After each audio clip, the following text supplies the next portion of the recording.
আজকে আমার বার্থডে, আমরা বন্ধুরা সবাই আমার বার্থডে সেলিব্রেশন করতে এসেছে।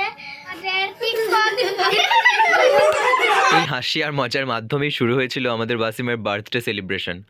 লাস্ট 27 জানুয়ারি অর্থাৎ গত মঙ্গলবার ছিল ওয়াসিমের জন্মদিন। প্রতি বছরই ওয়াসিমের জন্মদিন খুব ভালোভাবে সেলিব্রেট করা হয়, এটা ওর মায়ের কৃতিত্ব। এবছরও তার অন্যথা হয়নি। দেন অনেকক্ষণ পর শুরু হলো কেক কাটার পর্ব। কেক কাটার পর খাওয়ার আগে ওরা মাখাতে বেশি ব্যস্ত ছিল, তারপর তো একে একে খাওয়ানো হলো। ওয়াসিম যখন বড় হবে তখন হয়তো আর এইভাবে জন্মদিন সেলিব্রেট করা হবে না, তখন হয়তো অন্যরকমভাবে জন্মদিন সেলিব্রেট হবে, বা তখন হয়তো ওর মনে আর ইচ্ছা জাগবে না জন্মদিন সেলিব্রেট করার।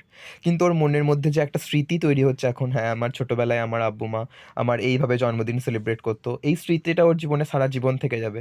এটাই সব থেকে বড় প্রাপ্তি। আর তাই ওয়াসিম, খুব তাড়াতাড়ি বড় হয়ে যাও না, একটু দেরিতে বড় হও, ছোটোবেলাটা এনজয় করো। আর এইভাবেই হাসি মজা করতে করতে আজকের দিনটা খুব ভালোভাবে শেষ করেছিল ওরা।